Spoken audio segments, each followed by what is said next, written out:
Hi friends, it's Salt. If you're new here, this channel is all about salt. Salt is the alchemical element of transformation. Salt cleanses, it heals, and it transmutes energy just like you do.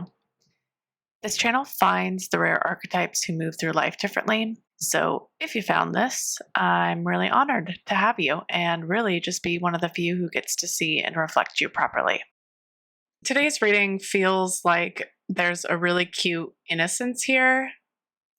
The energy I'm reading today feels just like really sincere and sweet, but also like too aware to play the games that others are playing.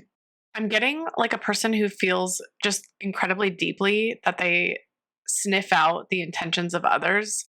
You might be in a situation where you read people so accurately that you predict behavior almost. Like, for example, in a group, say no one expects one person to turn sour or to do something bad, but you felt that immediately upon meeting them. It's like you have this instinctual awareness to predict people and see through them almost.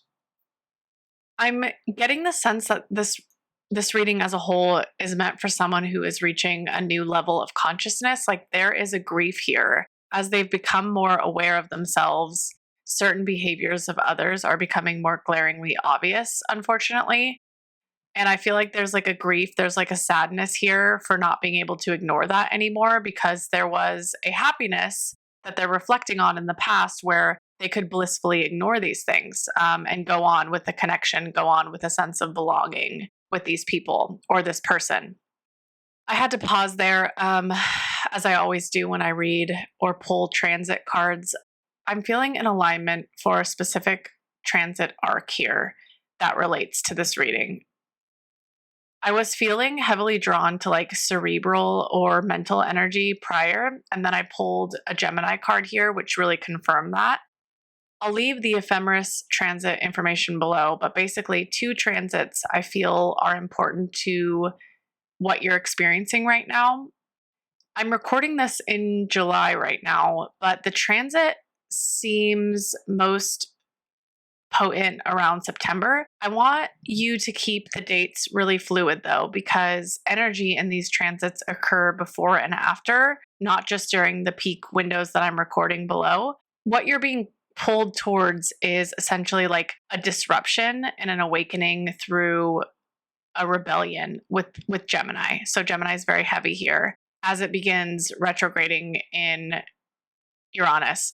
Uranus, the planet of like disruption, clarity, rebellion, it's very like heavy in this reading because this feels like someone who either has been or is going to or is, currently heavily isolating as they've been experiencing this consciousness towards people's behaviors that aren't aligned anymore. It's like you're now just seeing people without a mask, and it's clear how incompatible they are and have always been, and how much more integrity and like just harmony you hold as a whole. And all your gifts are being shown through this contrast of what you're seeing these people to be, and how it's more clear to you now.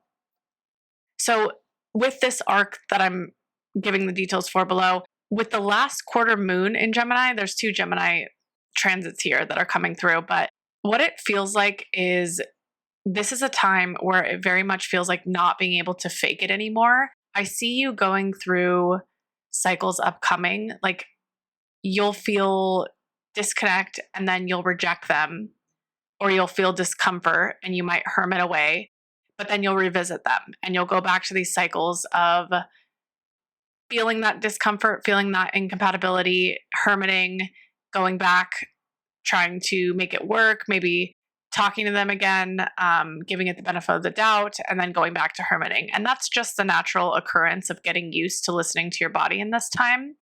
So just to know that it's very normal to like not just fully shut them off one day, is it's going to take a little bit of time if it hasn't already, or you could be in the stage where you're fully disconnected and you're just dealing with that isolation. But it's interesting because there's also a message here of like people's experience with you at this time as you go through this consciousness and disruption. So like once you get to this release point of the arc, they will feel it most. But it feels like whoever we are talking about here views you in a very distorted way. Like they hold your past version because they don't have the capacity to see the growth that you've undergone. This is because I'm being told that it like challenges them and would force them to see how stagnant or how little they've grown themselves. So they protect that by keeping you in this box of like that older version of you that was still growing and still healing. And it just makes them feel better. It's the only way that they could be able to see you. So I guess the message here is like with these transits is like understanding the inability that these older energies have to view your growth and to see you properly, but also what you're experiencing right now with the loneliness is part of the healing arc. So the awakening energy that comes with the first disruption through Uranus and then the release phase during that last moon cycle of you ending the performance of trying to belong. Like I'm really getting essentially a message of people who are just like no longer accepting belonging if it means performance or putting on a show to pretend that they aren't deeply uncomfortable with the lack of integrity and growth that the connections have around them. This could also just be one person. This could be multiple people. But it's just like a lack of faking it. You're just not tolerating that anymore. You literally can't. Your body won't allow it, especially towards that moon ending of the arc. So it will become unbearable if it hasn't already. I see more inability to tolerate growing for whoever I'm talking to today.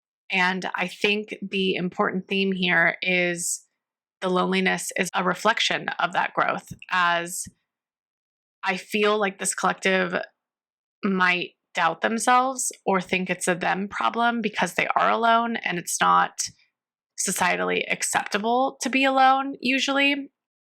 And so they're like internalizing that as like they're too difficult, or perhaps like there are just moments of like, why am I alone when it doesn't feel like others are? But what's really happening here is you're outgrowing older frequencies. So it seems like you're in an in-between space where the new energies that you're meant to have in your space haven't caught up yet, and the old ones are still falling off, and that takes time. So there's a temporary loneliness here that's like almost cleansing the energy, cleansing that mental and cerebral space to invite new things in. So it's not to confirm anything about you. It's not to explain anything's wrong with you. It's not a reflection of that. It's just a reflection of your healing. You're in a new space of becoming that true, authentic, powerful human that doesn't tolerate fakeness, essentially. So I think it's often through pushing through that discomfort and ignoring needs that people find issues. So like, for example, if you kept going back and stopped listening to your discomfort and just ignored your own needs, that would continue to hold the space for those people and energies that are no longer aligned with you. But because you're not doing that and you're embracing that rebellion through this Uranus energy, is even though it feels lonely, that is what calls in the frequencies of energies that you deserve. And the longer you're in that space, the more you build up that energy of calling those others. So the message here, very short today, or I guess not a lot of tarot cards are needed. It just feels like these transits are kind of highlighting something for you to either recognize, have awareness for, or even just confirm what you already knew, is that this loneliness stage is very critical to holding the space, to being able to hold that space, to learning to hold that space. So embrace it. And if you haven't already, continue to embrace it. This last part is, I think some of you already intuitively know to do this, but keep leaving comments. The comments themselves do not have to be anything specific or personal to you.